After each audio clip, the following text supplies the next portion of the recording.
On June 8, 1994, around 3:15 a.m., a pizza delivery man in the rural community of Belleville, Texas, was on his way home after working the late shift. He spotted a man pulling out of the driveway of a burning house. The driver flagged down the delivery man.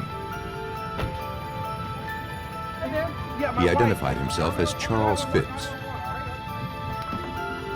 Fitz said his wife was trapped inside their burning home. He begged the delivery driver to call 911. By the time the fire department arrived, intense flames and heat consumed the home.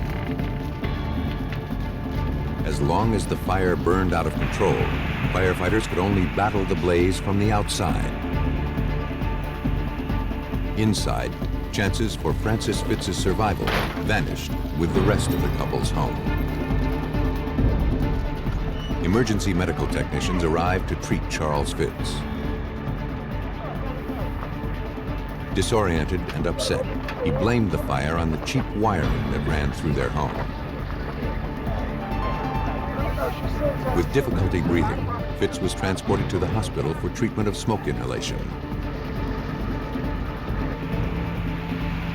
By the time the flames were extinguished, some 3 hours later, the house was reduced to a smoldering pile of rubble. Somewhere inside was the body of Francis Fitz. Detectives began their routine investigation into the cause and origin of the deadly fire.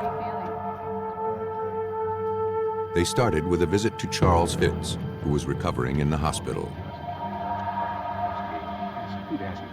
Fitz told them that he'd fallen asleep that night on the sofa.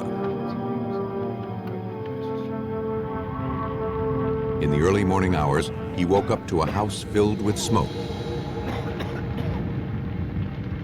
He tried to get to the bedroom to save Frances, his wife of 17 years. But the smoke and flames were too intense.